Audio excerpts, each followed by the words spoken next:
بسم الله الرحمن الرحيم. أعوذ بالله من الشيطان الرجيم. بسم الله الرحمن الرحيم.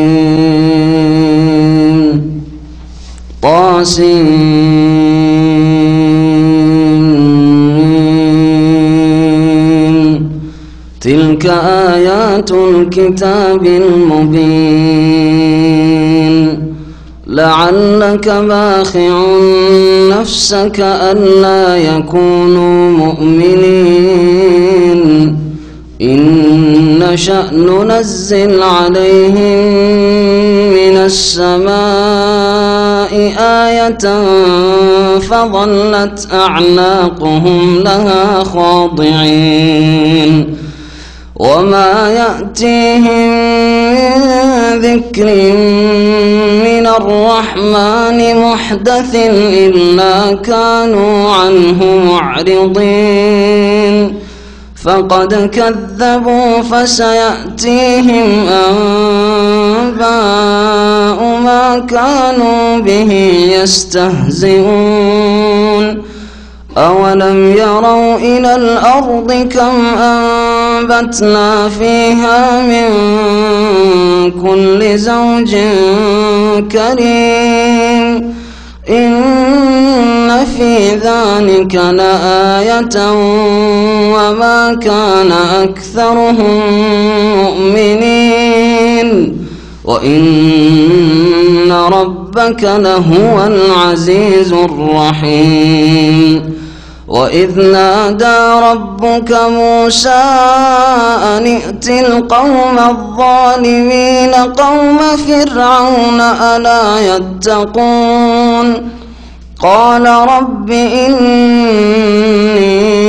أخاف أن يكذبون ويضيق صدري ولا ينطلق لساني فأرسل إلى هارون ولهم علي ذنب فأخاف أن يقتلون.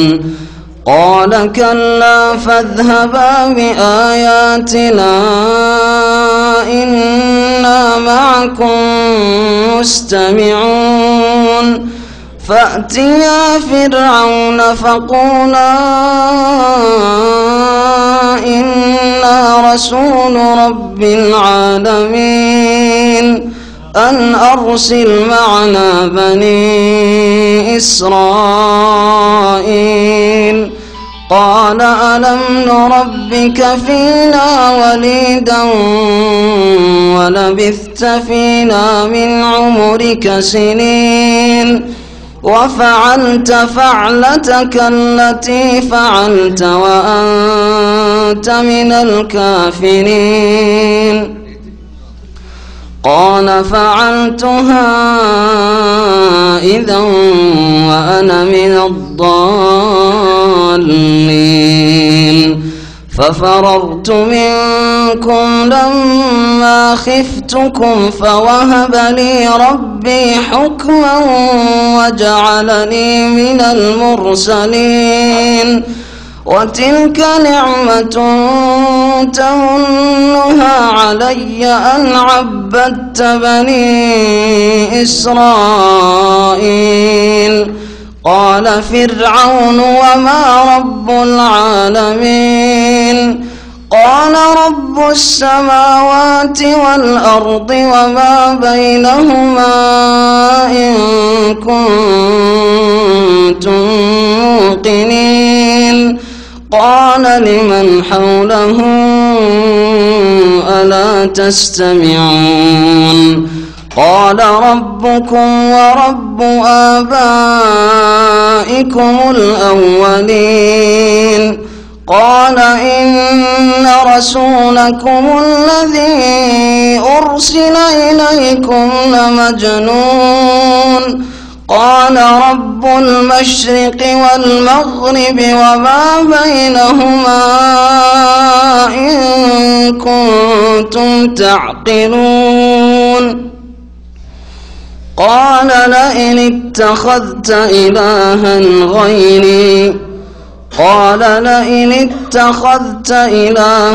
غيري لأجعلنك من المسجونين.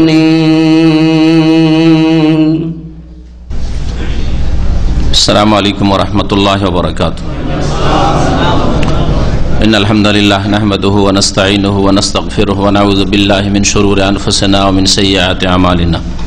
من يهده الله فلا مضل له ومن يضلله فلا هادي له. وأشهد أن لا إله إلا الله وحده لا شريك له وأشهد أن محمدا عبده ورسوله صلى الله تعالى عليه وعلى آله وصحبه وسلم تسليما كثيرا. يا أيها الذين آمنوا اتقوا الله حق تقاته ولا تموتن إلا وأنتم مسلمون. يا أيها الناس اتقوا ربكم الذي خلقكم من نفس واحدة وخلق منها زوجها وبث منهما رجالا كثيرا ونساء واتقوا الله الذي تساءلون به والأرحام إن الله كان عليكم رقيبا. يا أيها الذين آمنوا اتقوا الله وقولوا قولا سديدا يصلح لكم أعمالكم ويغفر لكم ذنوبكم ومن يطع الله ورسوله فقد فاز فوزا عظيما. أما بعد فأعوذ بالله من الشيطان الرجيم. بسم الله الرحمن الرحيم. طاسيم ميم. تلك آيات الكتاب المبين لعلك باخع نفسك ألا يكونوا مؤمنين إن نشأ ننزل عليهم من السماء آية فظلت أعناقهم لها خاضعين. সম্মানিত ভাতৃমণ্ডলী, আল্লাহ পাক রব্বুল আলামিনের যাবতীয় প্রশংসা যে আল্লাহ পাক একক, যার কোনো শরীক নেই। যে আল্লাহ পাক রব্বুল আলামিন আম্বিয়া রসুলগণ পাঠিয়েছেন যাতে করে মানুষ আল্লাহর সাথে সম্পর্কিত হইতে পারে, আল্লাহ পাকের বিধান সম্পর্কে জানতে পারে এবং আখিরাত সম্পর্কে চিন্তাশীল হতে পারে। সালাত এবং সালাম নাযিল হোক নবী মুহাম্মদ রাসূলুল্লাহ সাল্লাল্লাহু আলাইহি সাল্লামের উপর, যার প্রতি আল্লাহ পাক কোরআনে কারীম নাযিল করে সম্মানিত করেছেন। আজকে তাফসীর হবে সূরাতুশ শুআরা। এই সূরার নাম হচ্ছে সূরায়ে শুআরা। শায়েরের বহুবচন, শায়ের মানে কবি। এই সূরার নামকরণ সূরা শুআরা এই জন্য যে এই সূরার আয়াত নম্বর 224, এতে মোট 227টি আয়াত রয়েছে। 224 নম্বর আয়াতে আল্লাহ পাক ইরশাদ করেছেন কবিদের সম্পর্কে, ওয়াশুআরা ইয়াত্তাবিউহুমুল গাউন, যারা কাব্য রচনাকারী তাদের অনুসরণ করে থাকে সাধারণত পথভ্রষ্টরা। এই আয়াতের তাফসীর পরে হবে, তবে এই শুআরা থেকে এই সূরার নামকরণ হয়েছে সূরায়ে শুআরা। এই সূরা নবী করিম সাল্লাল্লাহু আলাইহি সাল্লামের মক্কি জীবনে নাযিল হয়েছে। এই সূরার বিষয়বস্তু বিভিন্ন আম্বিয়া রসুলগণের জীবনের কিছু দিক নিয়ে আলোচনা এবং তাদের কওম, তাদের জাতি সম্প্রদায় যে আচরণ করেছিল তাদের কথা উল্লেখ করা হয়েছে এবং যারা ঈমান নিয়ে এসেছিল তাদেরকে আল্লাহ পাক যে সম্মানিত করেছেন, আর যারা অস্বীকার করেছিল, কুফরি করেছিল, আল্লাহ অবিশ্বাসী হয়েছিল, আল্লাহ পাকের তৌহিদ একত্বকে অস্বীকার করেছিল, রাসূলকে অস্বীকার করেছিল, পরকালের প্রতি ঈমানকে অস্বীকার করেছিল, তাদের কি পরিণাম হয়েছিল তুলে ধরা হয়েছে। যা দিয়ে মক্কার মুশরিকদেরকে, যাদের মাঝে রাসূলুল্লাহ সাল্লাল্লাহু আলাইহি ওয়াসাল্লাম দাওয়াতের কাজ শুরু করেছিলেন, তাদেরকে সতর্ক করা হয়েছে যে তোমাদের সামনে রাস্তা স্পষ্ট, তোমরা নবী রসুলগণের যদি সঙ্গী হও তাহলে ওই রকমই সম্মানিত আল্লাহ পাক করবেন যেমন সম্মানিত করেছেন আম্বিয়া রসুলগণের সাথী সঙ্গীদেরকে আল্লাহ পাক। আর যদি নবী রসুলগণের বিরুদ্ধাচরণ করো, আমার বিরুদ্ধাচরণ করো, আমি যা নিয়ে এসেছি তা অস্বীকার করো, আল্লাহ পরকালকে অস্বীকার করো, রিসালাতকে অস্বীকার করো, কোরআন কারীমকে অস্বীকার করো, আল্লাহ পাকের তৌহিদ একত্বকে অস্বীকার করে পুত্তলিক হয়ে থাকো, শিরক করতে থাকো, তাহলে তোমাদের জন্য ওই রকমই ভবিষ্যৎ অন্ধকার রয়েছে, তোমাদের জন্য আল্লাহ পাকের আযাব রয়েছে, যেমন আযাব নেমে এসেছিল বিভিন্ন আম্বিয়া রসুলগণের অবাধ্য জাতিদের উপর। এই মর্মে আল্লাহ পাক 7 জন নবী এবং তাদের কওম সম্প্রদায়ের ঘটনাবলী সংক্ষেপে এই সূরায় উল্লেখ করেছেন। প্রথম নবী মুসা আলাইহিস সালামের কথা আল্লাহ পাক শুরু করেছেন, যার আলোচনা আজকে আমাদের তাফসীরে আসবে, আর তারপর ইব্রাহিম আলাইহিস সালাম, আর ধারাবাহিক এই 7 জন নবীর কথা আল্লাহ পাক রব্বুল আলামিন শেষ শুআয়ব আলাইহিস সালামের কথা আল্লাহ পাক উল্লেখ করেছেন এবং তার জাতির কথা উল্লেখ করেছেন। মহান আল্লাহ ইরশাদ করছেন, বিসমিল্লাহির রহমানির রহিম, তাসিম মিম। তাসিন মিম এগুলি বিচ্ছিন্ন অক্ষর, হুরুফে মুকাত্তাত, যেগুলি সম্পর্কে বহুবার বিস্তারিত বলা হয়েছে। সংক্ষেপে এগুলি অক্ষর দিয়ে আল্লাহ পাক রব্বুল আলামিন কাফের অবিশ্বাসী জাতিকে, যারা কোরআনে কারীমকে অস্বীকার করেছে, মানুষের রচিত বলেছে, মুহাম্মদের গড়া বলেছে, তাদেরকে চ্যালেঞ্জ করা হয়েছে।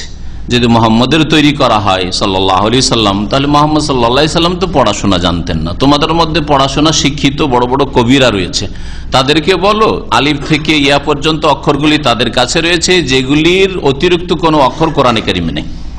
ওই অক্ষরগুলি দিয়ে কোরআনে কারীম আল্লাহ পাক রব্বুল আলামিন নাযিল করেছেন।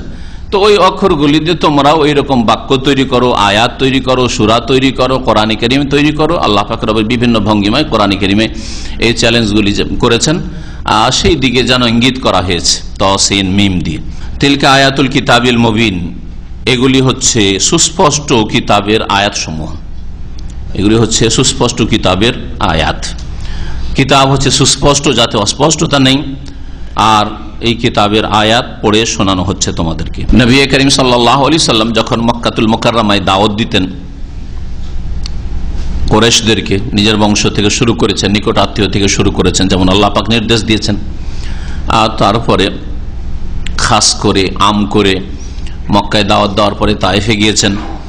অধিকাংশ ক্ষেত্রে নবী করিম সাল্লাল্লাহু আলাইহি সাল্লামের দাওয়াতে লোকেরা সাড়া দিত না, কারণ তারা ছিল শক্তিশালী।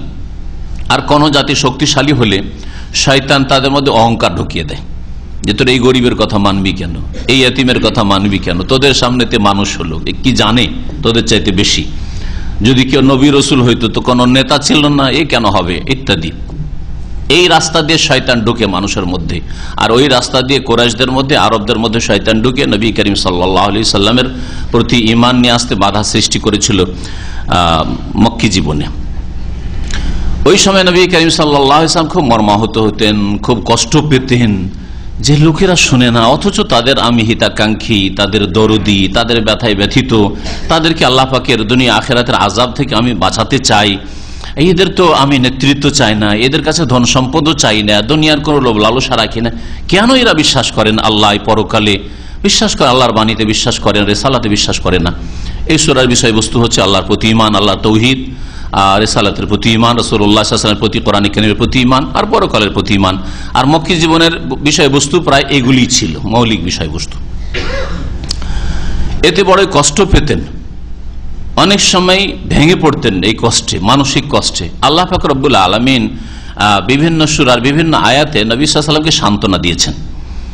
যেমন সূরা কাহফে আল্লাহ পাক সান্ত্বনা দিয়ে বলছেন, লাআল্লাকা বাখিউন নাফসাকা ইন লাম ইউমিনু বিহাযাল হাদিস আসাফা, এই বাণীর উপর যদি এরা ঈমান না নিয়ে আসে, তাহলে আক্ষেপ করে তুমি যেন নিজেকে ধ্বংস করে ফেলবে, আত্মহত্যা করে ফেলবে। তোমার তাতে কি হলো? তারা ঈমান নিয়ে আসলে নিজের কল্যাণ করবে, আর যদি বিশ্বাস না করে আল্লাহ পরকালে তোমার প্রতি, কোরআনের প্রতি, তাহলে নিজেকে ক্ষতিগ্রস্ত করবে, তোমার তাতে আক্ষেপ করার কিছু নেই। এখানে আল্লাহ পাক সান্ত্বনা দিচ্ছেন নবী করিম সাল্লাল্লাহু আলাইহি সাল্লামকে কাছাকাছি ওই ভাষায়। আল্লাহ পাক ইরশাদ করছেন, লাআল্লাকা বাখিউন নাফসাক, হে নবী মনে হচ্ছে যে তুমি তোমাকে যেন হত্যা করে ফেলবে, তুমি নিজেকে ধ্বংস, নাফসাকা তুমি নিজেকে যেন তুমি ধ্বংস করে ফেলবে, বাখিউন মানে হালিকুন, নিজেকে যেন মনে হচ্ছে ধ্বংস করে ফেলবে তুমি। আল্লাহ ইয়াকুনু মুমিনিন, যে তারা ইমানদার কেন হচ্ছে না, তারা বিশ্বাসী কেন হচ্ছে না, আল্লাহ বিশ্বাস করছে না, আল্লাহ পাকের তাওহীদ একত্ব বিশ্বাস করতে চাইছে না, রাসূলকে বিশ্বাস করতে চাইছে না, কোরআনে কারীমকে বিশ্বাস করে না, পরকাল আখিরাত, হিসাব নিকাশ, জবাবদেহি, জান্নাত জাহান্নামকে বিশ্বাস করতে চাইছে না। এতে তুমি মনে হচ্ছে যে নিজেকে ধ্বংস করে ফেলবে না, কোনো প্রয়োজন করে না, তুমি শান্ত হও। ইন্নাশা নুনাজ্জিল আলাইহিম মিনাস সামাই আয়া, আমি যদি বাধ্য করি, চাপ সৃষ্টি করে কাউকে সঠিক পথে নিয়ে আসতে চাইতাম, সোজা করতে চাইতাম, তো আমার জন্য শুধু কোন লাগে, ব্যাস আমার একটা নির্দেশ লাগে। কিন্তু মানুষকে স্বাধীন রাখতে চাই, যাতে তাদের পরীক্ষা হইতে পারে, স্বাধীনভাবে ভালো কাজ করুক যে জান্নাতে যেতে চায়, স্বাধীনভাবে অন্যায় কাজ করুক, কুফরি করুক, পাপ করুক, নামাজ ত্যাগ করুক, স্বাধীনভাবে যাতে জাহান্নামে যায়, স্বাধীনভাবে, যাতে না বলতে পারে যে জবরদস্তি করে আমাকে জাহান্নামের দিকে ঠেলে দেওয়া হয়েছে, অথবা জবরদস্তি করে আমাকে এই দিকে নিয়ে আসা হয়, কোনো জবরদস্তি না থাকে। আল্লাহ পাক এই যে স্বাধীনতা দিয়েছেন মানুষের শরীরে, ব্রেন বুদ্ধিতে, চিন্তায়, চেতনায়, অন্তরে, এই সবগুলি হাড়ে হাড়ে প্রত্যেকে আপনারা অনুভব করছেন যে আলহামদুলিল্লাহ স্বাধীনভাবে এখানে পৌঁছেছেন, তাই না? আর স্বাধীনভাবে পাপিষ্টরা রাস্তাঘাটে পাপ করছে, অথবা নিজের ঘরে পাপ করছে, অথবা কল্যাণ থেকে তারা বঞ্চিত হয়ে বসে আছে। তো এই স্বাধীনতা সবাই অনুভব করছেন, যেটা অনুভূত মানুষের, অস্বীকার করার কিছু নেই। এই স্বাধীনতাকে ভালো কাজে লাগালে তাহলে তুমি কামিয়াব, আর এই স্বাধীনতার অপব্যবহার করলে, অন্যায় কাজে লাগালে তুমি আল্লাহ পাকের শাস্তি, আযাব পাবে।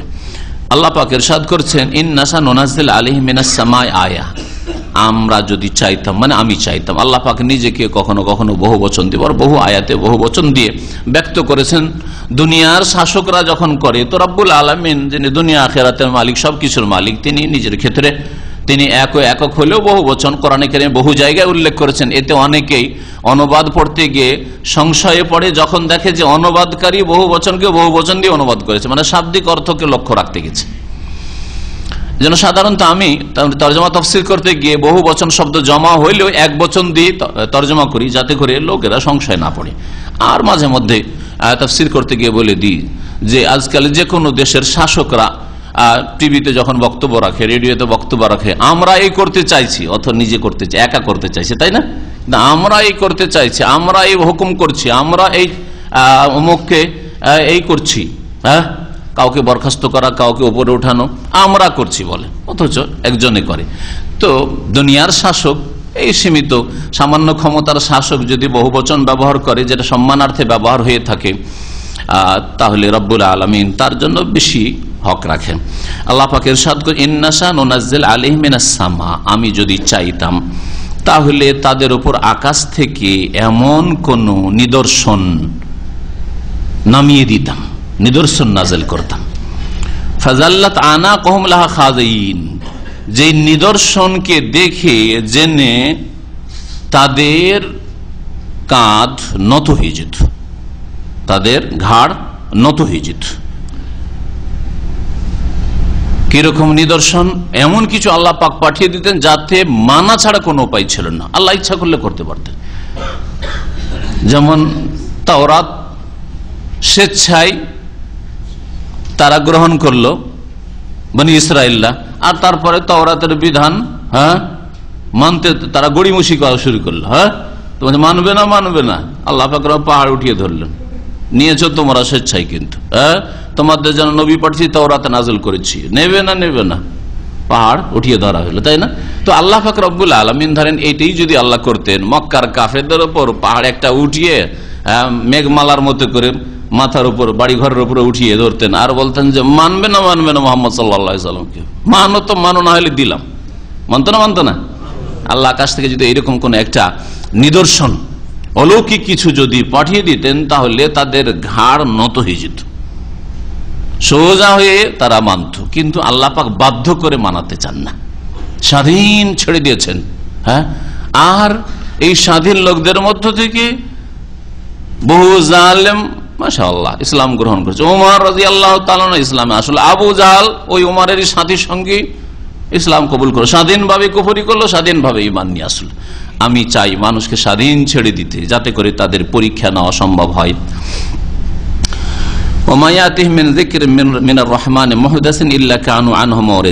আর মানুষের স্বভাব হচ্ছে যে দয়াময় আল্লাহ পাকের পক্ষ থেকে যখনই তাদের কাছে কোনো নতুন উপদেশ আসে, এটা অধিকাংশ মানুষের স্বভাব, যখনই আল্লাহ পাক রব্বুল আলামিনের পক্ষ থেকে, রহমানের পক্ষ থেকে কোন নতুন উপদেশ আসে, মিন যিকরিন মিনার রহমানে মুহদাসিন, যিকরিনের সিফাত হচ্ছে মুহদাসিন, আসলে মিন যিকরিন মুহদাসিন মিনার রহমান,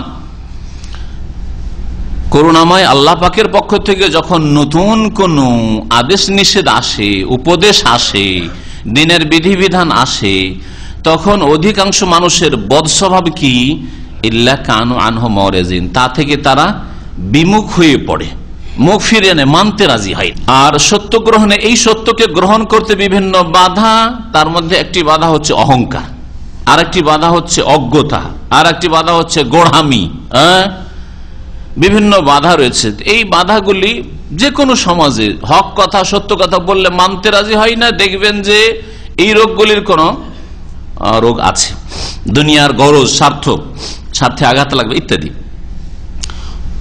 আল্লাহ পাক ইরশাদ করেছেন যে মানবে না তারা, ঠিক আছে, ফাকাদ কাযযাবু, তারা মিথ্যা প্রতিপন্ন করেছে, তারা মিথ্যা মনে করেছে। ফাসাইয়াতিহিম আম্বাউ মা কানু বিহি ইস্তাহজিউন, শীঘ্রই তাদের কাছে ওই সবের সংবাদ চলে আসবে, বার্তা চলে আসবে যা নিয়ে তারা ঠাট্টা বিদ্রুপ করে।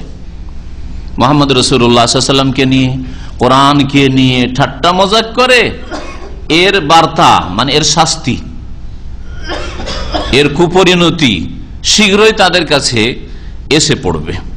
আর আসলো মক্কা থেকে 13 বছর, ঠিক আছে, লাগলো মক্কা থেকে হিজরত করে রাসূলুল্লাহ সাল্লাল্লাহু আলাইহি ওয়াসাল্লাম, তার 2 বছর পরে বদর হলো।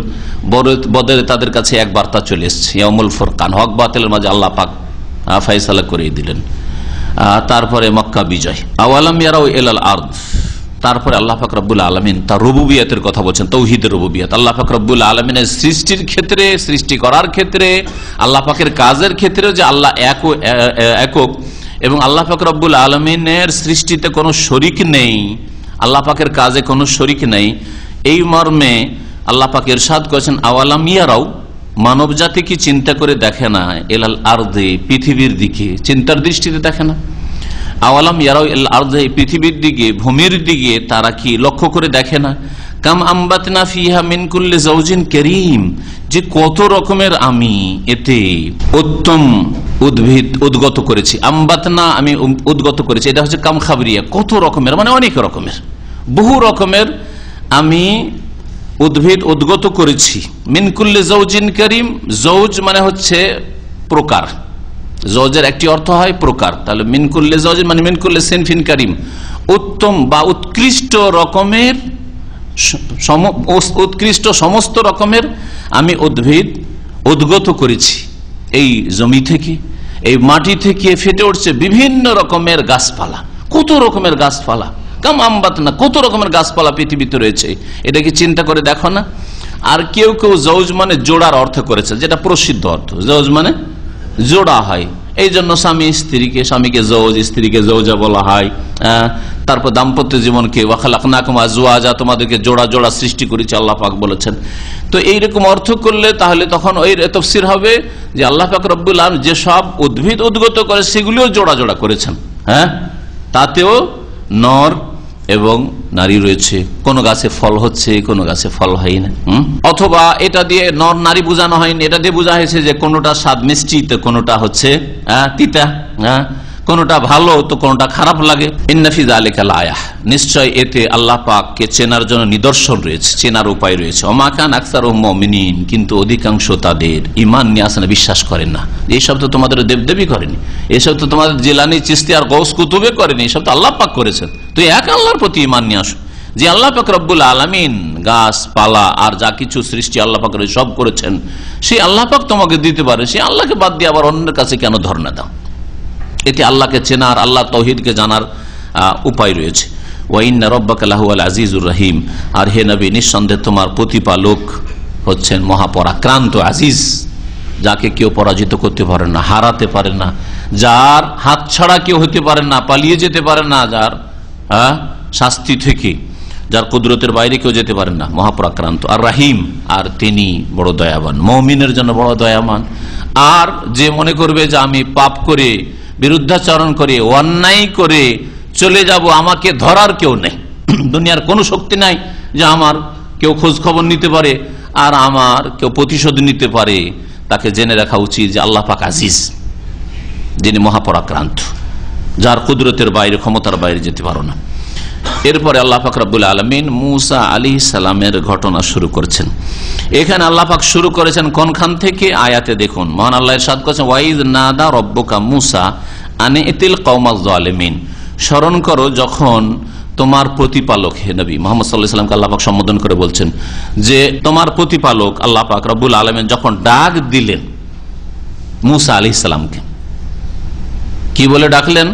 যে মুসা আনিতিল কওমাজ জালিমিন, জালেম সম্প্রদায়ের কাছে যাও, জালেম সম্প্রদায়ের কাছে, এতে মানে আসো, জালেম সম্প্রদায়ের কাছে আসো, যাও। জালেম সম্প্রদায় বলে কাকে বোঝানো হয়েছে? কাদেরকে বোঝানো হয়েছে? ফেরাউন এবং ফেরাউনের অনুসারীদেরকে বোঝানো হয়েছে যে এদের কাছে যাও, এদের কাছে দাওয়াত নিয়ে যাও। কওম ফিরআউন, এই জালেম সম্প্রদায় কারা? ফেরাউনের কওম, ফেরাউনের জাতি। আলা ইয়াত্তাকুন, তারা কি আল্লাহকে ভয় করবে না? তারা কি সংযত হবে না, পাপ মুক্ত হবে না? তারা অন্যায় থেকে ফিরে আসবে না? আলা ইয়াত্তাকুন, তারা তাকওয়া অর্জন করবে না? ভয় লাগে না এখন আল্লাহর আযাবকে? আলা ইয়াত্তাকুন, আল্লাহ পাক কত দয়াবান, এত বড় জালেম যে নিজেই নিজেকে এলাহ খোদা দাবি করে বসে আছে। আমার মাআলিম তো লাকুম মিন ইলাহিন গায়রি, আমার ছাড়া তোমাদের আবার উপাস্য কোথায়? আনা রাব্বুকুমুল আ'লা, আমি তোমাদের মহান প্রভু প্রতিপালক, তোমাদের লালন পালন খেতে আমি দিচ্ছি, কে আছে আর তোমাদের? আল্লাহকে অস্বীকারী যার নিজেই গিয়ে আল্লাহ বলেছে যে এই রকমের জালেম সম্পর্কে আল্লাহ পাকের ভাষা কত রহমতের ভাষা, যে আলা ইয়াত্তাকুন, এরা কি এখনো ভয় করবে না আল্লাহ পাকের আযাবকে? এখনো তাদেরকে অবসর দিচ্ছি, ছাড় দিচ্ছি, এখনো সুযোগ সুবিধা আছে ফিরে আসার, তওবা করার, সংশোধন করার। যে আল্লাহ ফেরাউনের মতো জালেমকে এইরকম ছাড় দিতে পারেন, সে আল্লাহ পাক যে কোনো মুসলিম যতই পাপিষ্ট হোক না কেন, জালেম হোক না কেন, তাকে আল্লাহ পাক দুনিয়াতে ছাড় দিয়েছেন, অবসর দিচ্ছেন। আর বারবার আল্লাহ পাক রহমতের দৃষ্টি দেখছেন যে আরে হতভাগা, তুই আর কত আল্লাহ দ্রোহিতা করবি, আর কত তুই নামাজ ছাড়বি, আর কত শিরক করবি, আর জিলানী চিশতির দরবারে তুই ধর্ণা দিবি, আল্লাহর কাছে ফিরে আয়, সংশোধন কর। আল্লাহ পাক রব্বুল আলামিন মুসা আলাইহিস সালামকে ডাক দিয়েছিলেন কোন সময়? তাহলে কোন সময় থেকে আল্লাহ পাক ঘটনা শুরু করলেন, কে বলতে পারেন? এর আগে সূরা তাহাতের তাফসীর শুনেছেন, মুসা আলাইহিস সালামের ঘটনা, সূরা কাসাসে শুনেছেন, সূরা নামলেও শুনেছেন। পরপর এর আগে 3টা সূরা ধারাবাহিকভাবে এতে মুসা আলাইহিস সালামের ঘটনাই বিস্তারিত আলোচিত হয়েছে। যখন তিনি নিজের বিবিকে নিয়ে, পরিবার নিয়ে শ্বশুর বাড়ি থেকে ফিরে নিজের দেশে মিশরে আসতে তুর পাহাড়ের কাছে আসলেন। তুর পাহাড়ের কাছে এক গাছে আগুন জ্বলছে। তা আগুন দেখে আগুনের প্রয়োজন হয়েছে, ঠান্ডা লেগেছে, আর রাস্তাও চিনতে পারছি না, রাস্তাও চেনা হবে, আর আগুন আছে মানে মানুষ আছে, তো জিজ্ঞেস করে নেব। ওই জায়গায় যখন পৌঁছলেন, আগুন মনে করে আল্লাহ পাকের ডাক হইল যে ইন্নী আনা রাব্বুকা ফাখলা'না আলাইকা ইন্নাকা বিল ওয়াদিল মুকাদ্দাসে তুয়া, যেমন সূরা তাহাতে রয়েছে। ওইখানে আল্লাহ পাক ডাক দিলেন যে যাও, এখন তোমাকে নবুয়ত দেওয়া হইলো, রিসালাত দেওয়া হইলো, রাসূল করলাম, যাও জালেম সম্প্রদায়ের উদ্দেশ্যে।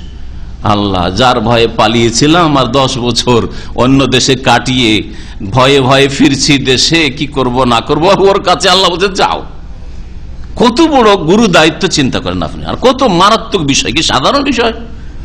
ওখানে গিয়ে ভাবছেন লুকিয়ে টুকিয়ে কোথাও থাকবো, আত্মীয় স্বজন আছে, বংশধর বনি ইসরাইল আছে, থাকবো কোথাও।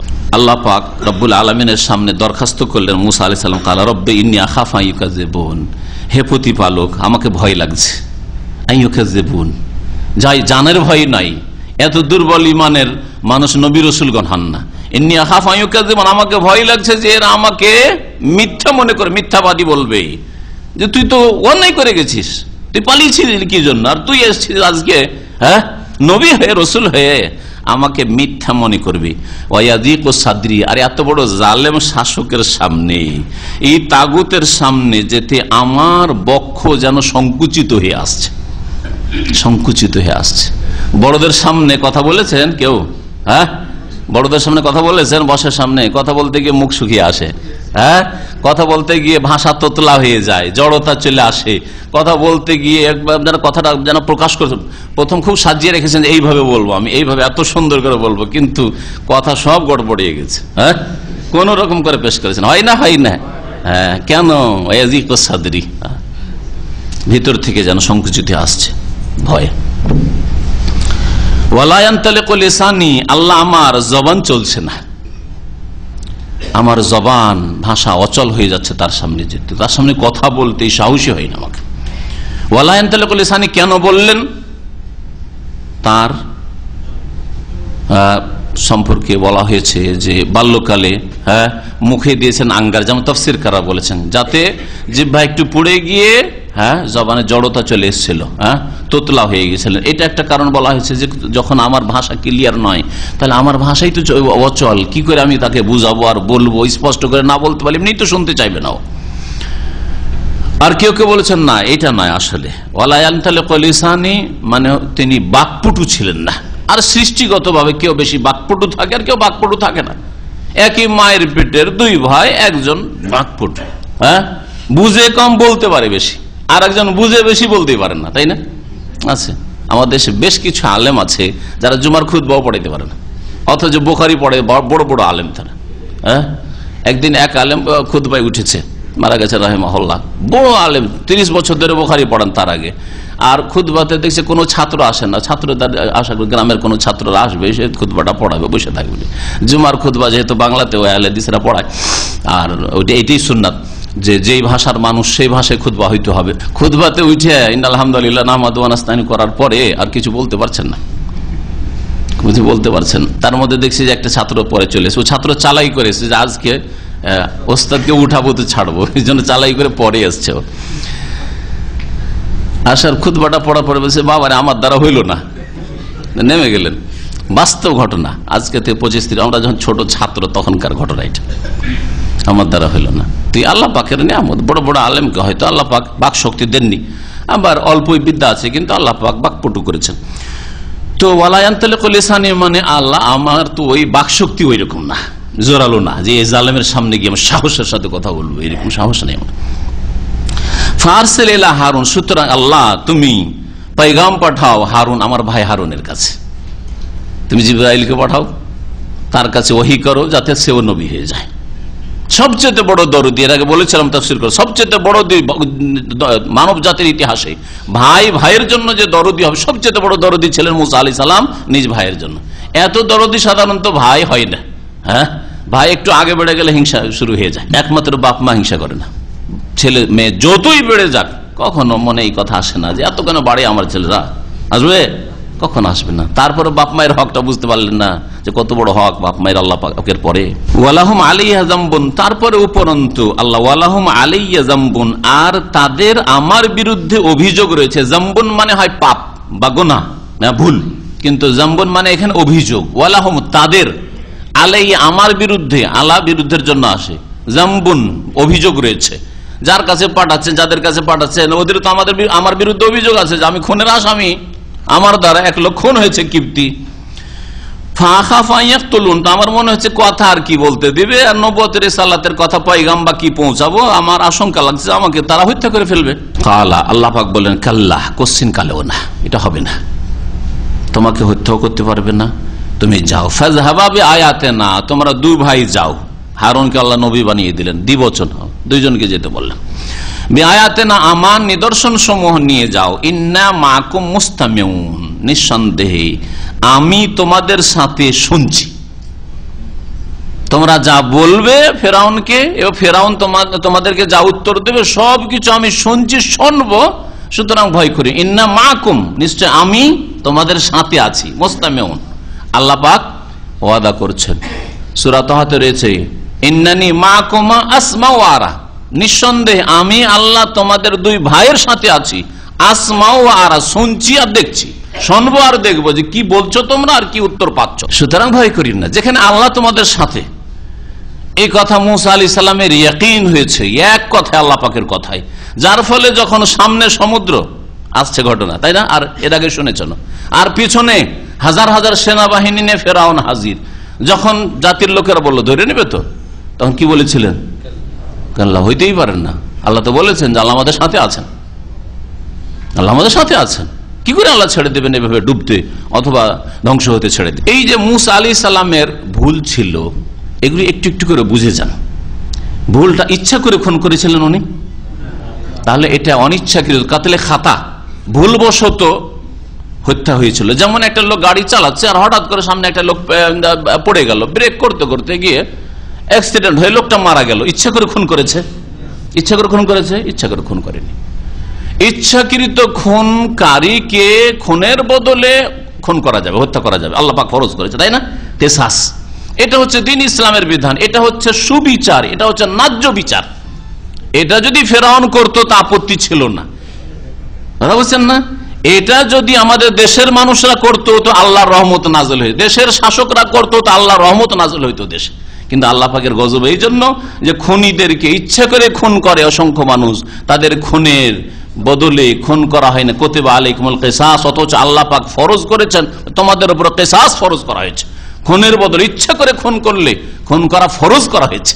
আর অনিচ্ছাকৃত খুন, গাড়ি অ্যাক্সিডেন্ট করা, আজকালকার জামানায় ভারতে, বাংলাদেশে, পাকিস্তানে, যেসব দেশ আমাদের দেশ, সেই দেশের কথা বলি, সৌদি আরব বাদ দিয়ে, সৌদি আরবে আর দেশে কত পার্থক্য, জাহেল মূর্খরা বুঝে না, তাদেরকে বুঝতে বলছে।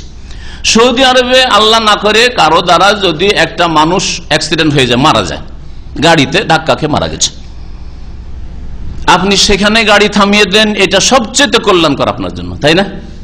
গাড়ি থামিয়ে দেন, গাড়ি নিয়ে পালালে অসুবিধা আছে, পালাইলে অসুবিধা, গাড়ি থামিয়ে দেন, আর যতটুকু আপনার করণীয় করে তাড়াতাড়ি পুলিশ ডাকেন, আপনি গাড়ি থামিয়ে দেন। একটা লোক আপনার গায়ে হাত দেবে?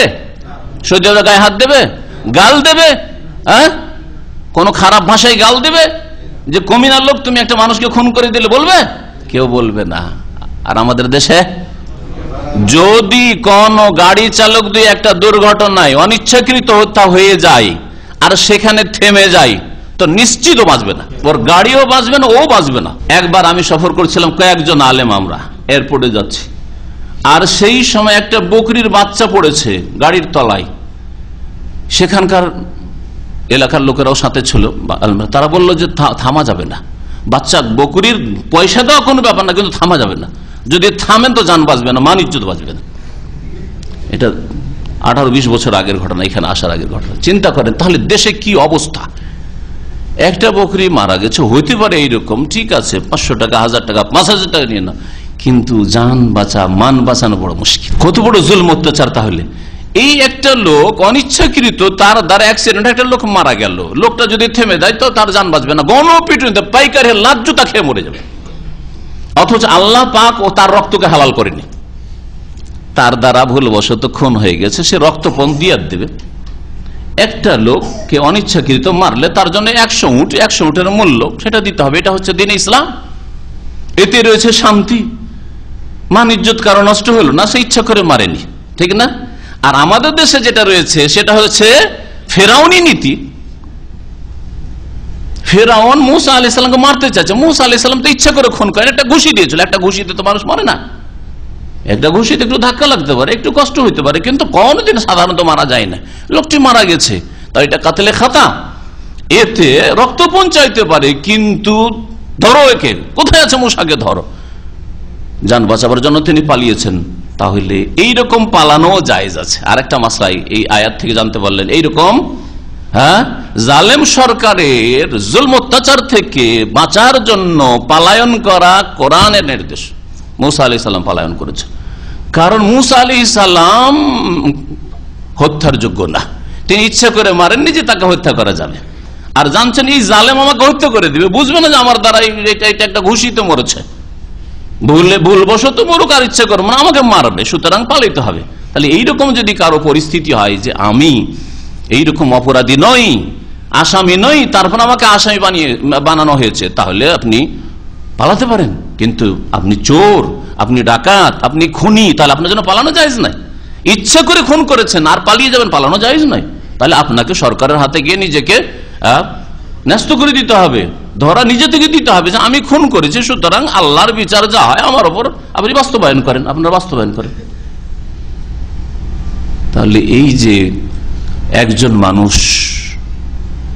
ইচ্ছা করে খুন করেনি, তারপরও তার আশঙ্কা যে আখাফাইয়াক্তুল আমাকে খুন করে দেবে, ফেরাউনের চরিত্র যেটা আমাদের দেশে আছে, দুর্ঘটনা করে দিলে আর জান বাঁচবে না, এটা ফেরাউনি বিধান।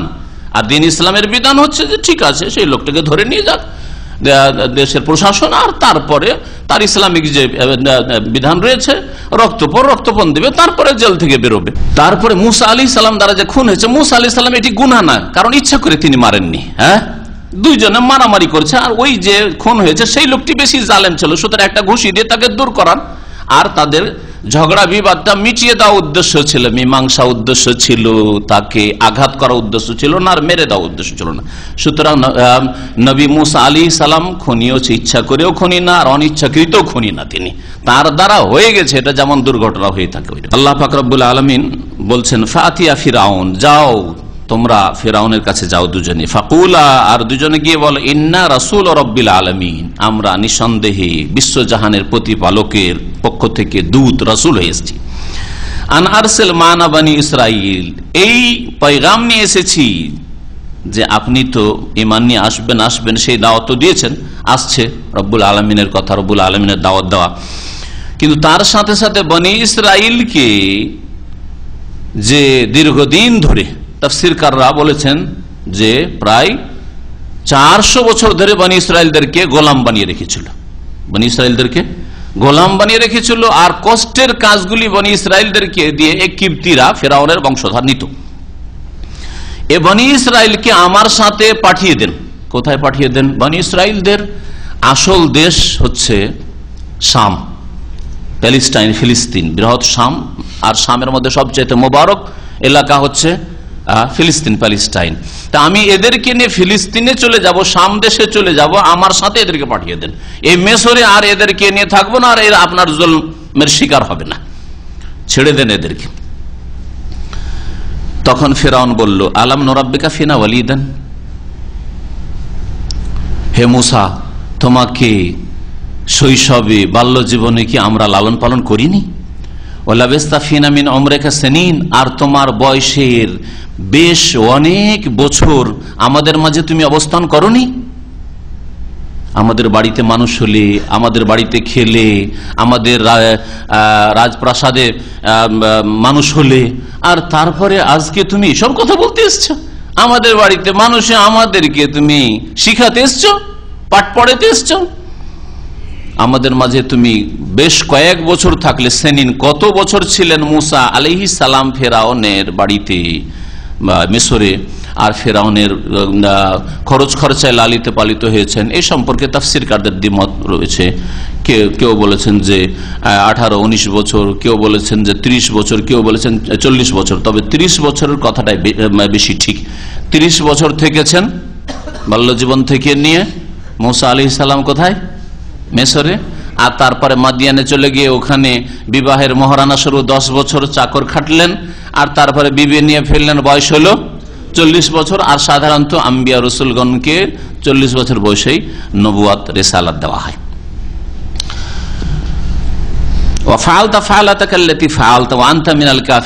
আর তুমি যে কর্ম করেছো তা তো করেছো, তুমি যে কর্ম করেছো তা তো করেছোই, মানে তুমি আমার বংশের ওই কিপ্তি যুবককে তুমি খুন করেছো, হত্যা করেছো।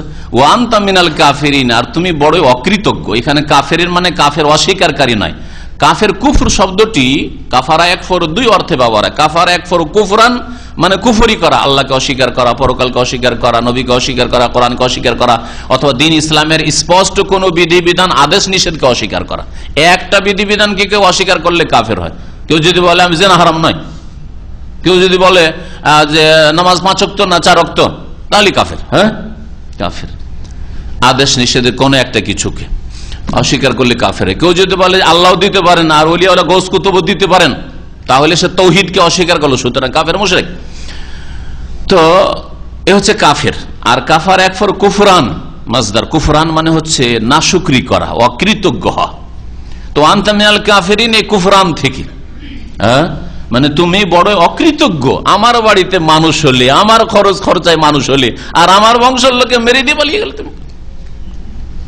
খোটা দেওয়া, দান খায়রাত করে, লালন পালন করে, আর কারো উপর অনুগ্রহ করে, দয়া করে যদি খোটা দেন, তাহলে দুনিয়ায় কিছু পাবেন না, যে কাজটা ফেরাউন করেছিল। এই জন্য খোটা দেওয়াটাও ফেরাউনি চরিত্র। কখনো খোটা দিবেন না কাউকে। হ্যাঁ, ছোট ভাইকে মানুষ করেছেন, আর তারপরে আপনার এক অন্যে থাকলো না, খারাপ করলো, আপনার সাথে খারাপ ব্যবহার করলো। তুই রে, তোকে মানুষ করলাম আর তুই আজকে এরকম হয়ে গেছিস, তুই আমাকে একটা ভালো কথাও দিস না, আর তুই আমার ছেলে মেয়েগুলোর সাথে একটা ভালো ব্যবহার করলি না, না, কখনো বলবেন না। আল্লাহর জন্য করেন, আর তোমাদের কাছে শুকরিয়াও চাই না, আর কোনো বদলাও চাই না, তাহলে কষ্ট পাবেন না। আজ দুনিয়ার গরজে করেন আমার ভাইটাকে মানুষ করে দেবো, তাহলে আমি যখন বুড়ো হয়ে যাবো তখন আর ভাইটা আমার ছেলে মেয়েদের দিয়ে লক্ষ্য রাখবে, আঘাত খাবেন। কখনো দুনিয়ার গরজ করবেন না কোনো। ও আনতা মিনাল কাফিরিন, তুমি বড় অকৃতজ্ঞ।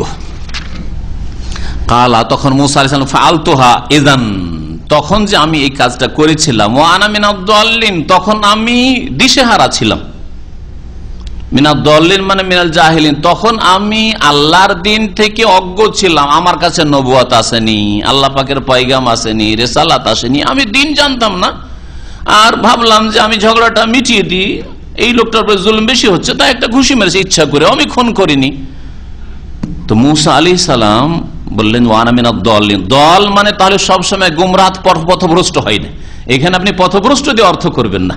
হ্যাঁ, সূরা ফাতিহাতে গায়রিল মাগদুবি আলাইহিম ওয়ালাদ দল্লিন, দল্লিন বলা হয়েছে খ্রিস্টানদেরকে, আর মাগদুব আলাইহিম গজবপ্রাপ্ত বলা হয়েছে ইহুদিদেরকে, যারা জেনে শুনে অন্যায় কাজ করে, ইহুদিরা করেছে, ওই চরিত্র যদি কোনো মুসলিমের মধ্যে থাকে তাহলে মাগদুব আলাইহিম গজবপ্রাপ্ত, আল্লাহ পাকের ক্রোধ গজব রয়েছে ওদের উপর।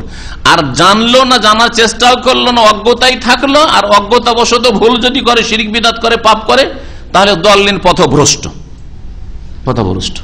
নামাজের গুরুত্ব জানলো না, নামাজ শিখলো না, নামাজ ভালো করে পড়লো না, তাহলে দল্লিন।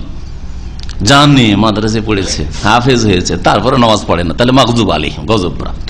কি বলছিলাম, দল্লিন মানে সবসময় পথভ্রষ্ট হয় না, কখনো কখনো রাস্তাহারা হয়। এই জন্য যে দুনিয়ার ক্ষেত্রেও আপনি যাবেন রিয়াজ, আর রাস্তা হারিয়ে দিয়ে ধরে নিয়েছেন অন্য রাস্তা, তো এটাকে বলা হয় দাল্লাত তারিখ, রাস্তা হারিয়ে ফেলা, রাস্তা হারিয়ে ফেলা। তো এখানে কি অর্থে বলা হয়েছে, আমি তখন দিশেহারা ছিলাম, আমার কাছে আসমানি কোনো হেদায়াত, দিক নির্দেশনা ছিল না যে কেমন জীবন যাপন করতে হবে, সেই জন্য এই ভুল হয়েছে। তারপরে ইচ্ছা করে আমি খুন করিনি। ফারারতু মিনকুম, তারপরে তো আপনাদের এখান থেকে আমি পালায়ন করেছিলাম, লাম্মা খিফতুকুম, যখন আপনাদের অনিষ্টকে ভয় করেছিলাম, যে আপনারা বুঝবেন না যে আমি একটা ঘুষি দিয়েছি, আমি আসলে খুন করার ইচ্ছা করিনি, আমাকেও খুন করে দিবেন আপনারা, সেই জন্য পালায়ন করেছিলাম। ফাওয়াহাবালি রব্বি হুকমান ওয়া জাআলানি মিনাল মুরসালিন, অতঃপর আমার প্রতিপালক আমাকে প্রজ্ঞা দান করেছেন। ওয়াহাবা মানে দান করা, আর হুকম মানে হচ্ছে প্রজ্ঞা, হিকমত মানে নবুয়ত দান করেছেন, জ্ঞান দান করেছেন, ওয়াহির জ্ঞান। ওয়া জাআলানি মিনাল মুরসালিন, আর আমাকে রাসূলদের অন্তর্ভুক্ত করেছেন। তারপরে মুসা আলাইহিস সালাম ফিরআউনকে বললেন, ওয়া তিলকা নি'মাতুন তামুন্নুহা আলাইয়া আন আব্বাদতা বনি ইসরাইল, এই যে আমাকে খোটা দিলেন যে আপনার বাড়ি আমি মানুষ হয়েছি, লালিত পালিত হয়েছি, আপনার খেয়েছি, আমার উপর খুব অনুগ্রহ করেছেন, তাই না? ওয়া তিলকা নি'মাতুন তামুন্নুহা, এই যে অনুগ্রহ, যে অনুগ্রহ আপনি আমার উপর করেছেন, আলাইয়া আমার উপর, আন আব্বাদতা বনি ইসরাইল, যে আপনি বনি ইসরাইল আমার গোটা বংশকে গোলাম দাস দাসী বানিয়ে রেখেছেন, আর খুব বড় ইহসান করেছেন না, অনুগ্রহ করেছেন, তাই না? কি বলতে চাইলেন মুসা আলাইহিস সালাম, যে আমি একজন মুসা, আল্লাহ পাকের ইচ্ছা আপনার বাড়িতে লালিত পালিত হয়েছে, আমার উপর খরচ খরচা করেছেন, আমার লালন পালন করেছেন, আমার বংশে লাখ লাখ মানুষ আছে, যাদের সংখ্যা প্রায় বলা হচ্ছে যখন তারা বেরিয়ে আসে বনি ইসরাইল, এই বনি ইসরাইলদের সংখ্যা ছিল 6 লক্ষের মতো, তাফসীরকার 6 লাখ মানুষ, 6 লাখ নারী পুরুষকে গোলাম বানিয়ে রেখেছেন, আর 6 লাখের মধ্যে একটা মুসা বনি ইসরাইলদের, ইসরাইল গোত্রের, তাকে শুধু লালন পালন করে এত বড় খোটা দেন যে খুব অনুগ্রহ করেছেন, তাই না? আপনার খুব অবদান আছে আমার উপর, আমার উপর অবদান যে আমার গোটা জাতিকে আপনি গোলাম দাস বানিয়ে রেখেছেন। কালা ফিরআউন, তখন ফিরআউন বলল, আমার রব্বুল আলামিন, তুমি যে বললে একটু আগে রব্বুল আলামিন, হ্যাঁ, কারণ একটু আগে দাওয়াত দিয়েছেন, তাই না? এর আগে দেখেন, ফাকুলা ইন্না রাসূল রব্বুল আলামিন, আল্লাহ পাক বললেন যে যাও ফিরআউনকে গিয়ে বলো যে আমরা রব্বুল আলামিনের পক্ষ থেকে দূত হয়ে এসেছি। রব্বুল আলামিন তো মানতে রাজি না, ফিরআউন বলতো যে আমি রব্বুল আলামিন, আমি রব, আমি প্রভু, আমি প্রতিপালক, আমি পালনকারী। জিজ্ঞেস করলো ফিরআউন, আমার রব্বুল আলামিন, তুমি রব্বুল আলামিন বলতে কাকে বুঝাইতে চাইছো? আমার ছাড়া আর কাউকে বলছো নাকি? আমার রব্বুল আলামিন, রব্বুল আলামিন আবার কি জিনিস? কালা, তখন মুসা আলাইহিস সালাম বলছেন, রব্বুস সামাওয়াতি ওয়াল আরদ, যিনি আকাশসমূহ আর পৃথিবীর প্রতিপালক, আসমান জমিনের প্রভু, ওমা বাইনাহুমা, এবং আসমান জমিনের মাঝে যা কিছু রয়েছে সব কিছুর যিনি মালিক। ইন কুনতুম মুকিনিন, যদি আপনারা ইয়াকিন করেন, বিশ্বাস করেন, তাহলে তিনি আসলে রব, আপনি রব না। কালা, তখন ফিরআউন বলছে, কালা লিমান হাওলা আলা তাসতামিউন, ফিরআউন তার আশেপাশের লোকদেরকে, মানে তার যে পরিষদ বর্গ, তার যে সদস্যরা রয়েছে সংসদের, তাদেরকে বলছে, সম্বোধন করে, আলা তাসতামিউন, তোমরা শোনো না কি বলছে পাগল, আলা তাসতামিউন, শোনো না কি বলে, দেখো দেখো, আমি নাকি রব না, রব্বুস সামাওয়াতি ওয়াল আরদ, কোথায় রব আছে? আলা তাসতামিউন। কালা, তখন মুসা আলাইহিস সালাম ভঙ্গিমা পরিবর্তন, রব্বুকুম ওয়া রব্বু আবাইকুম আল আউয়ালিন, তিনি শুধু আমার রব না, রব্বকুম আপনাদেরও রব, ও রব্বু আবাইকুমুল আউয়ালিন, আর আপনাদের পূর্বপুরুষদেরও প্রতিপালক রব তিনি আল্লাহ। কালা, তখন ফেরাউন বলছে ইন্না রাসূলাকুম আল্লাযী উরসিলা ইলাইকুম লামাজনুন। এখন ঠাট্টা মজাক করা শুরু করলো। আর ইসলামের শত্রুরা আম্বিয়া রসুলগণের সাথে আর আম্বিয়া রসুলগণের অনুসারী দায়ীদের সাথে এইরকমই করে।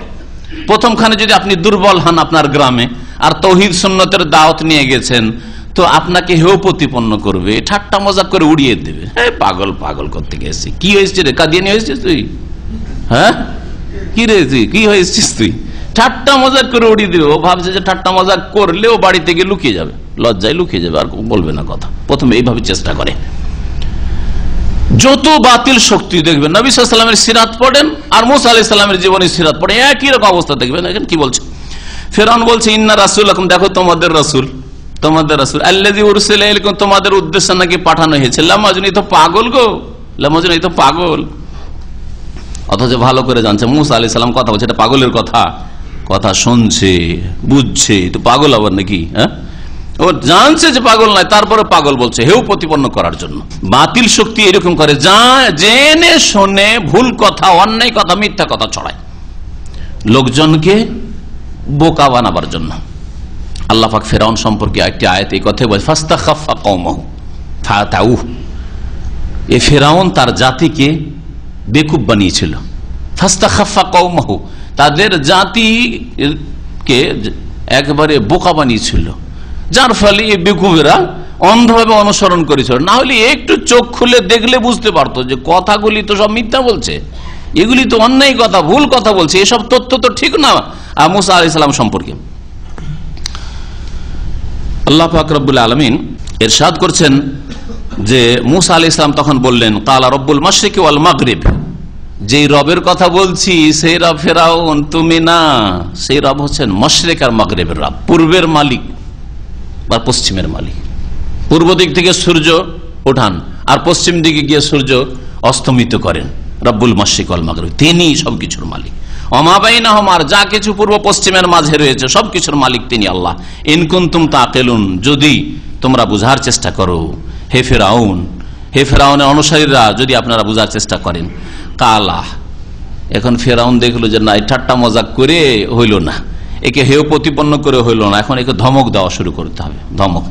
তার আগে আর একটা অস্ত্র ব্যবহার করে অনেক জালেমরা, হ্যাঁ, অনেক বাতিলপন্থীরা, আল্লাহ দ্রোহীরা, আম্বিয়া রসুলগণের শত্রুরা, সেটা হচ্ছে প্রলোভন দেওয়া। নবী সাল্লাল্লাহু আলাইহি ওয়াসাল্লামকে যেমন প্রলোভন দিয়েছে মক্কার মুশরিকেরা, কি চাও, রাজত্ব চাও, সুশ্রী রমণী চাও, নাকি ধন সম্পদ চাও, সব দেব। তাহলে তো রাজত্ব তো নবী সাল্লাল্লাহু আলাইহি ওয়াসাল্লাম মক্কাতেই পাচ্ছিলেন, কিন্তু ওইটাই যদি একামতের দিনের অর্থ হইতো, ওইটাই যদি টার্গেট হইতো ইসলামের, তো মক্কাতেই পাচ্ছিলেন। খামাখা হিজরত করে আসারই বা কি প্রয়োজন, আর বদর ওহদ করারই কি প্রয়োজন, হুদায়বিয়ার সন্ধি বা কি করার প্রয়োজন, আর মক্কা বিজয়ের জন্য যাওয়ারই কি প্রয়োজন? ওখানেই তো প্রথম তার অফার করেছিল, করেনি? এটাও বুঝে আসে না। বোঝা গেল যে একামতের দিন মানে তৌহিদ প্রতিষ্ঠা করা, একামতের দিন মানে নামাজ প্রতিষ্ঠা করা, একামতের দিন মানে জীবনের সবকিছুই, যত বিধিবিধানের সবকিছু প্রতিষ্ঠা করে। একামতের দিন মানে ওইটা দখল করতে হবে। আর এটা একটা বড় কিন্তু লোভ লালসা। আখিরাতের কথা বলেন, মানুষ উৎসাহিত হবে না, অধিকাংশ মানুষ উৎসাহিত হবে না। আখিরাত, আখিরাত, নামাজ পড়লে এই পাবো, তাওহীদ শিরক বিদআত ছাড়লে এই পাবো, তাওহীদ কায়েম করলে এই পাবো। দুনিয়ার কি পাবো? আমার ছেলে মেয়েরা বিদেশে পড়ার সুযোগ পাবে না, পাবে না, হ্যাঁ, কোটিপতি হবো না, হবে না, কিচ্ছু নাই ওগুলো, তাই না? ওগুলো কিচ্ছু নাই। কিন্তু যদি একামতের দিন মানে রাষ্ট্রীয় ক্ষমতা দখল করা হয়, তাহলে হ্যাঁ, ওগুলো তো পাবো। আমাদের মন্ত্রী মিনিস্টার হবে, আমাদের সব নেতারা আমাদের হবে, সুতরাং সব বেনিফিটগুলো আমরা পাবো, তাই না? এই জন্য দলভারী হওয়া সহজ, দলভারী হওয়া সহজ। এটা ইসলামের ব্যাখ্যা নয়, এটা ইসলামের অবব্যাখ্যা যারাই করেছে আল্লাহ পাক।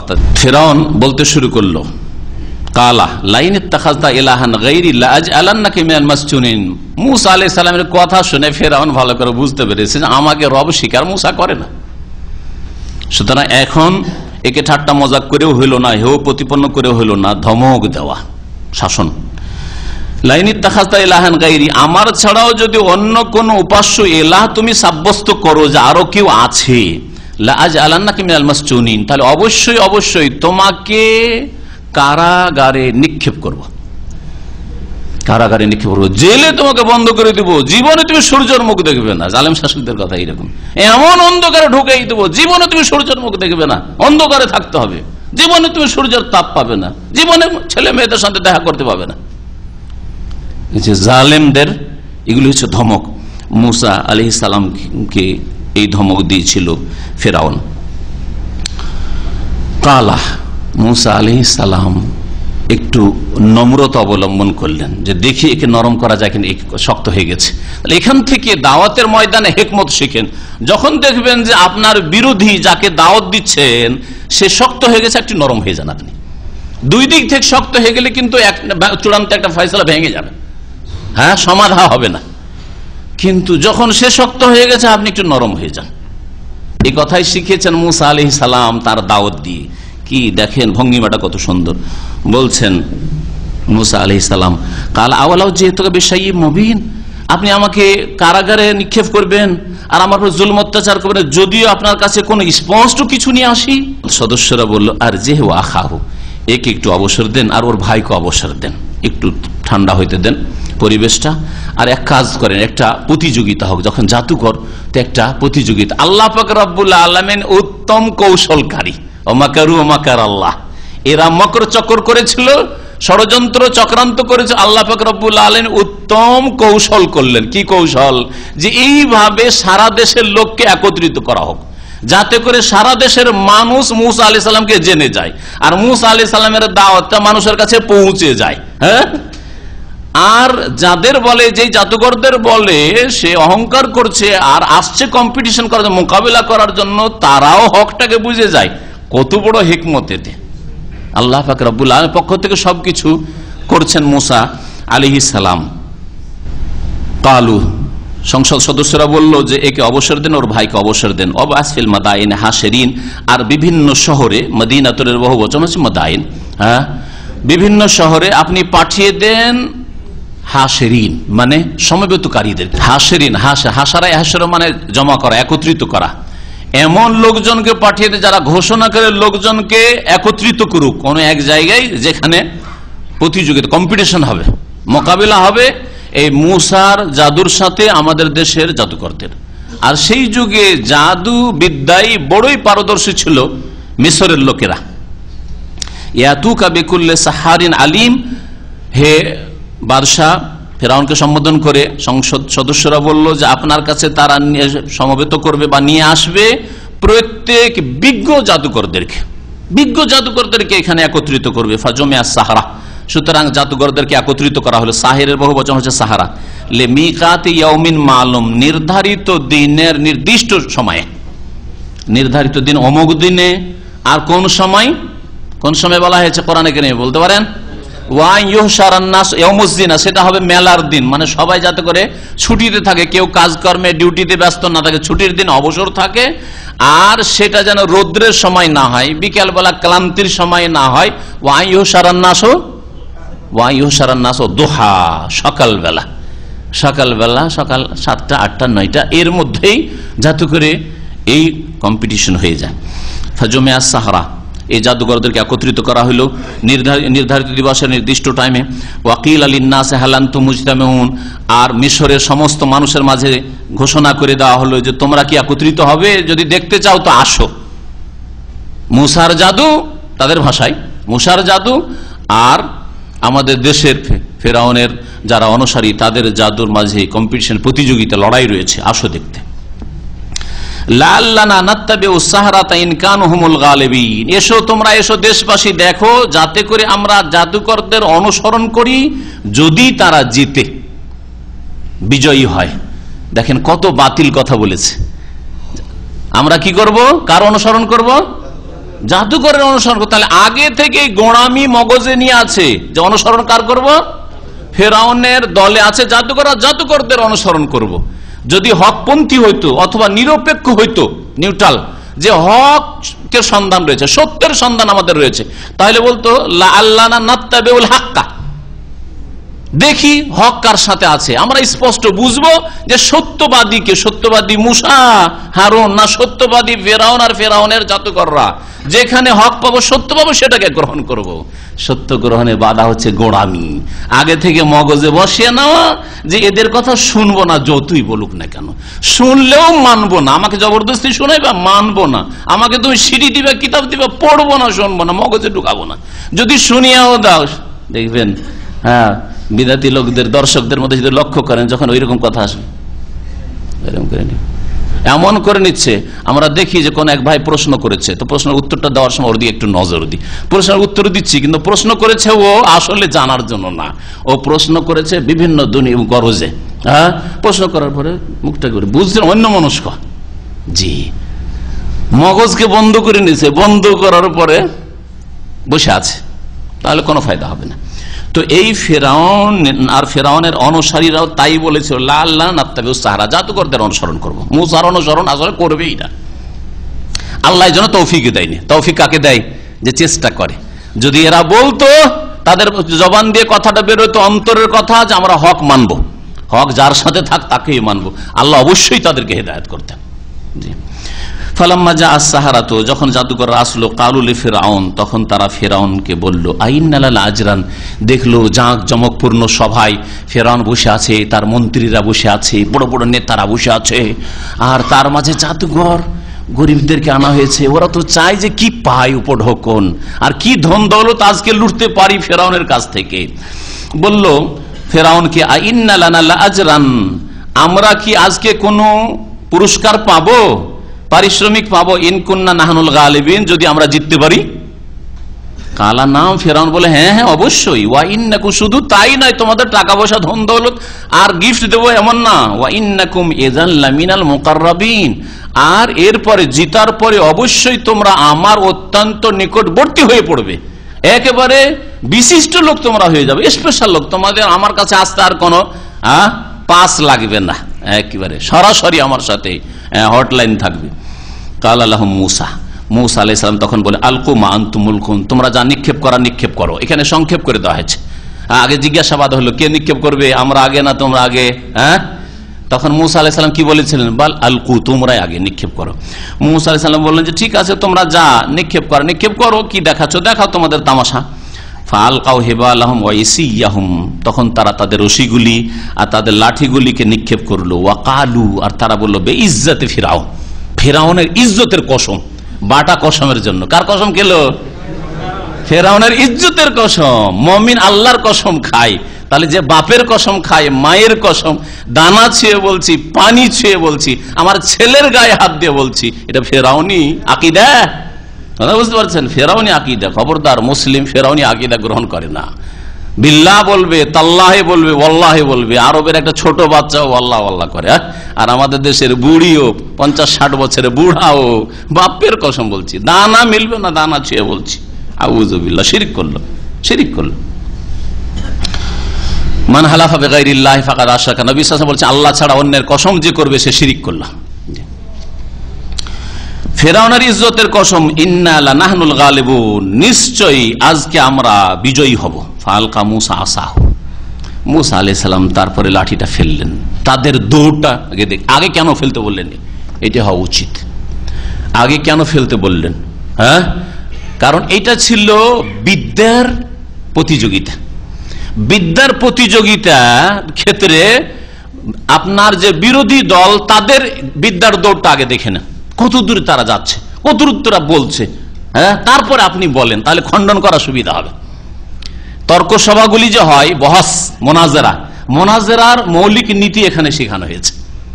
এটা ছিল মোনাজেরার মতো, এটা গায়ের শক্তি না, রণক্ষেত্র ছিল না, যুদ্ধ নয় যে মারামারি। হ্যাঁ, মারামারি হইলে অন্যরকম হইতো কিন্তু চিত্র। এটা ছিল বিদ্যার দৌড়, জাদু বিদ্যার দৌড়, প্রতিযোগিতা। সুতরাং তোমরা আগে দেখি তোমাদের বিদ্যার দৌড় কতটা, জাদু কত দূর যায় তোমাদের। খুব ওয়াস্তারহাবুহুম, সূরা আরাফে, ওয়াজাউ বিসির আযীম, এমন বিশাল জাদু দেখালো যে মানুষ একবার ভয়ে ভীত সন্ত্রস্ত হয়ে পড়লো। এমনকি মুসা আলাইহিস সালামের মনে মনে ভয় লাগছে, আল্লাহ কি হইলো, কি যে হবে, তাই না? হ্যাঁ, তারপরে মুসা আলাইহিস সালাম তার বিদ্যা, আল্লাহ প্রদত্ত বিদ্যা, মুজিজা ছাড়লেন, সবগুলিকে কয়েক মিনিটের মধ্যে গিলে ফেলল। এটা হচ্ছে তর্ক সভা, বহাস মোনাজেরার নীতি, যে আপনি বিরোধীকে বলতে দেন। কাফের মুশরিকের সাথে যদি হয়, নাস্তিকের সাথে হয়, ইহুদি খ্রিস্টানের সাথে বহাস হয়, মুশরিকের সাথে হয়, কবর পূজারীর সাথে হয়, যার সাথে হোক না কেন, আগে ওদের বলতে দেন, বলে নিক, তারপরে তখন এক এক করে খণ্ডন করে ঠান্ডা মেজাজে, তাহলে জিততে পারবেন। পক্ষান্তরে যুদ্ধের ময়দানে আগে তোমরা নেমে যাও, এই কথা কখনো না। জিহাদের ময়দানে আগে মুসলিমকে নামতে হবে। আগেই যদি ওরা নেমে যায় তো না, আপনারা বসে আছেন, হাত পা গুটিয়ে বসে আছেন, এখনো প্রস্তুত হননি, তাহলে এই যুদ্ধে জিহাদের চিত্র পাল্টে যেতে পারে, হেরে যেতে পারে। এই জন্য না, আগেই নামতে হবে, আগে নেমে বাহাদুরি দেখাতে হবে, যাতে করে তাদের মনোবল ভেঙে পড়ে। মুসলিম মুজাহিদিনকে যখন দেখবে, তাদের মনোবল যাতে করে ভেঙে পড়ে। এটা রণক্ষেত্রে ছিল না, এই জন্য বরং বিদ্যার ক্ষেত্র ছিল, বিদ্যার দৌড় ছিল, এই জন্য আগে নিক্ষেপ করতে বলেছেন মুসা আলাইহিস সালাম। ফালকা মুসা আসা, মুসা আলাইহিস সালাম তার লাঠি নিক্ষেপ করলেন। ফায়জাহিয়া তালকাফু মা ইয়াফিকুন, সহসা সেই লাঠিটি সাপে কি করলো, গিলে ফেললো। মায়াফ, ওই সমস্ত অলিক বস্তু, অলিক জাদু যা তারা গড়েছিল, রচনা করেছিল, যা নিক্ষেপ করেছিল, রশি তাদের যে বড় বড় সাপে পরিণত হয়েছিল, আর লাঠি যে সাপে পরিণত হয়েছিল, সবগুলিকে গিলে ফেললো, গ্রাস করে ফেললো। ফাউল কিয়াস সাহারাত সাজিদিন, জাদুকররা কল্পনাই করতে পারেনি যে এরকম হয়ে যাবে। এতে বুঝতে পারলো যে না, এর চেয়ে বড় জাদু আর কিছু হতে পারে না, তার মানে মুসা জাদুকর না, বিশ্বাস হয়ে গেল। তখন তারা সেজদায় অবনত হইল, সেজদায় লুটিয়ে পড়লো। ওয়াকালু, আর তারা বললো, আমান্না বিরব্বিল আলামিন, বিশ্বজাহানের রবের ওপর আমরা বিশ্বাস করলাম, ঈমান নিয়ে আসলাম। এতে সম্ভাবনা আছে যে রব্বুল আলামিন মানে হয়তো ফেরাউনকে বুঝাইছে নাকি। তখন জাদুকররা স্পষ্ট করে দিল, না, ফেরাউনকে বুঝাইনি, ফেরাউনের উপর ঈমান নিয়ে আসছি না, রব্বে মুসা ওয়া হারুন, ওই রবের ওপর ঈমান নিয়ে আসছি যিনি মুসা এবং হারুনের রব। কাল আমানতুম লাহু, এখন তো ফেরাউন বড়ই বিব্রত, পেরেশান হয়ে গেল, হইল কি? আরে হইল কি? কালা বল আমানতুম লাহু, আরে মুসার প্রতি তোমরা ঈমান নিয়ে আসলে, বিশ্বাস করলে, কাবলা আন আযানা লাকুম, তোমাদের অনুমতি দেওয়ার আগেই, ইন্নাহু লাকাবীরুকুম আল্লাযী আল্লামাকুমুস সিহর, এ তো তোমাদের বড় গুরু, আল্লাযী আল্লামাকুমুস সিহর, যে তোমাদেরকে জাদু শিখিয়েছে না। অথচ ডাহা মিথ্যা নিজেও ফেরাউন ভালো করে জানছে যে মুসার সাথে এই জাদুঘরদের এর আগে কখনো সাক্ষাৎই হয়নি, তো ওস্তাদি বা কি করে হলো, আর শিখাইলো বা কি করে, বলুন তো দেখি। জানছে না যে এই সব জাদুঘরদের সাথে মুসার দেখাই বা কোথায় হইলো, যে ওস্তাদ হয়ে গেলেন মুসা আলাইহিস সালাম। তাহলে এই হচ্ছে বোকা বানানো জাতিকে। জালেমরা এইভাবে বোকা বানায়, আল্লাহদ্রোহীরা এইভাবে মানব জাতিকে বোকা বানায়। ফালা সাউফা তা'লামুন, শীঘ্রই তোমরা জানতে পারবে এর সাদ কি, শাস্তি দিয়ে। লাউ কাত্তা'না আইদিয়াকুম আরজুলাকুম মিন খিলাফ, অবশ্যই তোমাদের হাত পাগুলিকে উল্টো পাল্টা করে কেটে ফেলবো। তার মানে ডান হাত কাটলে বাম পা কাটবো, আর বাম হাত কাটলে ডান পা কাটবো, এইভাবে উল্টো করে কাটবো। ওয়ালা উসাল্লিবান্নাকুম আজমাইন, আর তোমাদের সকলকে আমি শুলে চড়িয়ে দেব। কালু, তখন এই জাদুকররা বললো যে অসুবিধা নেই, লাদাইরা, কোনো ক্ষতি নেই। লাদাইরা মানে লাদারারা, দারার আর দাইর একই অর্থ, শব্দ আলাদা। কোনো ক্ষতি নেই, কোনো অসুবিধা নেই। ইন্না ইলা রব্বিনা মুনকালিবু, নিঃসন্দেহে আমরা আমাদের প্রতিপালকের কাছেই ফিরে যাব। তুমি আমাদেরকে খুন করে দিবে, শুলে চড়াবে, তো কি হবে? আমরা আল্লাহর কাছে পৌঁছিব, তো আল্লাহর কাছে তাড়াতাড়ি পৌঁছিলাম, ভালোই তো হইলো। বিলম্ব হচ্ছে, দেরি হচ্ছে আল্লাহর কাছে যেতে, বালা মুসিবত, দুনিয়ার কত ঝুঁকি, টেনশন, আর কত রকমের বিপদ আপদ, সব থেকে মুক্ত হয়ে জলদি আল্লাহর কাছে পৌঁছে গেলাম। ঈমানদার মানুষ এইরকম ইয়াকিন বিশ্বাস রাখবে। সুতরাং কোথাও জানের ঝুঁকি হলে পরোয়া করবে না। আরে আলহামদুলিল্লাহ, ভালোই তো, আরে তাড়াতাড়ি আল্লাহর কাছে পৌঁছে দিল, আমি তো চাইছিলাম যে আল্লাহর কাছে যাব, এইরকম মন মেজাজ তৈরি করেন, আমি তো প্রস্তুত আছি আল্লাহর কাছে যাওয়ার জন্য। ইন্না নাতমা ইয়াগফির লানা রাব্বুনা খাতায়ানা আন কুননা আউয়ালাল মুমিনিন, আমরা আশা করি যে আমাদের প্রতিপালক আমাদের ভুল ভ্রান্তি গুনাহ খাতা মাফ করে দেবেন। আন কুননা আউয়ালাল মুমিনিন, যে আমরা প্রথম ঈমানদার হয়েছি। অথচ মুসা আলাইহিস সালাম, হারুন আর বনি ইসরাঈল মুমিন ছিলেন। কি বুঝেছেন এর থেকে? বুঝিয়েছেন যে কিবতীদের মধ্যে, ফেরাউনের বংশধরদের মধ্য থেকে আমরা প্রথম ঈমান নিয়ে এসেছি, আর কেউ ঈমান নিয়ে আসেনি। আল্লাহ সর্বপ্রথম আমরা ঈমান নিয়ে এসেছি এই কিবতী বংশ থেকে, ফেরাউনের বংশ থেকে, সুতরাং আমাদেরকে তুমি মাফ করে দাও। ওয়া আওহাইনা ইলা মুসা, আল্লাহ পাক বলেন মুসা আলাইহিস সালামকে আমি ওহী করলাম, আন আসরি বিইবাদি, আমার বান্দা বনি ইসরাইলদেরকে নিয়ে রাতারাতি তুমি বেরিয়ে পড়ো। আসরা, ইসরা মানে রাত, নৈশ ভ্রমণ, রাত্রের সফর। ইন্নাকুম মুত্তাবাউন, কারণ তোমাদের পিছু করা হবে, তোমাদের পিছে ধাওয়া করা হবে। ফারসালা ফিরআউন ফিল মাদাইনি হাশিরিন, মুসা আলাইহিস সালাম রাতারাতি আল্লাহর হুকুমে বেরিয়ে গেলেন বনী ইসরাইলদেরকে নিয়ে, যে মিশর ছেড়ে আমরা চলে যাব শাম দেশে, ফিলিস্তিনে চলে যাব, যেই দেশের ওয়াদা প্রতিশ্রুতি আল্লাহ করেছেন বনী ইসরাইলদের সাথে যে তোমরা ওই দেশে প্রবেশ করবে, সেটাই তোমাদের ভূমি, বরকতময় জমিন, তোমরা ওখানে যাবে। তো এই উদ্দেশ্যে রাতারাতি বেরিয়ে পড়লেন আল্লাহ নির্দেশে। ফেরাউন জানতে পারলো যে এরা তো আমার হাতছাড়া হয়ে যাবে, এদেরকে তো শাস্তি দেওয়া হইল না, ধরো এদেরকে। ফারসালা ফিরআউন ফিল মাদাইনি হাশিরিন, ফেরাউন তখন বিভিন্ন শহরে সমবেতকারীকে পাঠিয়ে দিলেন, যাও সব সেনাবাহিনী আসো, যেখানে যে সেনাবাহিনী আছে সবগুলিকে জমা করো। ইন্না হাওলা লাশিরযিমাতুন কালিলুন, আর ঘোষণা করলো যে এই দলটি হচ্ছে বড়ই ক্ষুদ্র একটি দল। এবং ইসরাইল হচ্ছে সিরজেমা মানে তায়েফা জামাত, আর কালিলুন মানে তো অল্প, এই হচ্ছে খুব সংখ্যালঘু একটি দল। এটাও মানুষকে বোকা বানার জন্য বলেছে, না হলে এদের সংখ্যা ছিল 6 লক্ষের বেশি, যেমন তাফসীরকাররা বলেছেন, আল্লাহু আলাম। ওয়া ইন্নাহুম লানা লাগাইজুন, এরা বড়ই রাগান্বিত করে ফেলেছে আমাদেরকে, বড়ই রাগান্বিত করেছে এদের আচার আচরণ দিয়ে, এই মুসা আর মুসার লোকেরা। ওয়া ইন্না লা জামিউন হাজিরুন, আর আমরা সকলে এদের ক্ষেত্রে সতর্ক, সকলেই এদের ক্ষেত্রে আমরা সতর্ক, এদেরকে ছেড়ে দেব না, ধরবই এদেরকে। ফাখরাজনাহুম মিন জান্নাতি ওয়া ইউন, আল্লাহ পাক কৌশল করে মিশর থেকে কোনদিন বের হইতো ফেরাউন, আর ফেরাউনের পরিবারের লোকেরা, বংশধর কিবতীরা এত ভোগ বিলাসের জীবন যাপন করে, আর এরা কোনদিন বেরোয় এখান থেকে? আর এই সুখের জীবনে সেনাবাহিনীর আছে তাদের বেরোয়, সবগুলি বেরিয়ে পড়লো, ধরো মুসাকে, ধরো হারুনকে, ধরো বনী ইসরাইলদেরকে, আমাদের দাস দাসী সব তো পালিয়ে গেল, ধরো এদেরকে। আল্লাহ বলছেন তাদেরকে বের করে নিয়ে আসলাম তাদের বাগান সমূহ থেকে আর তাদের ঝর্ণা সমূহ থেকে, বাগান আর ঝর্ণায় তারা ভোগ বিলাসের জীবন যাপন করে, সেখান থেকে বের করে নিলাম। ও কুনুজিন, আর তাদের ধনভাণ্ডার থেকে বের করে, কত বাড়িতে ধন দৌলত ছিল সব ছেড়ে দিয়ে ধরো আর ধরো, ধরো আর ধরো করে বেরিয়ে পড়লো। ও মাকামিন করিম, আর কত সম্মানজনক অবস্থানে তারা ছিল, সেখান থেকে তাদেরকে বের করে নিয়ে আসলাম। কাযালিকা ওয়াওরাসনাহা বনী ইসরাইল, এইভাবে উত্তরাধিকারী বানিয়েছিলাম বনী ইসরাইলদেরকে। ফাআতবাউহুম মুশরিকিন, সুতরাং তারা তাদের পিছু করেছিল ভোরের বেলা, একবারে সকালে সকালে সূর্য ওঠার সময়। আশরাকা ইশরাকা মানে সূর্য ওঠা, সূর্য উদয় হওয়া, সূর্য উঠতে যাচ্ছে ওই সময় তারা ধাওয়া করেছিল, পিছু করেছিল ধরার জন্য।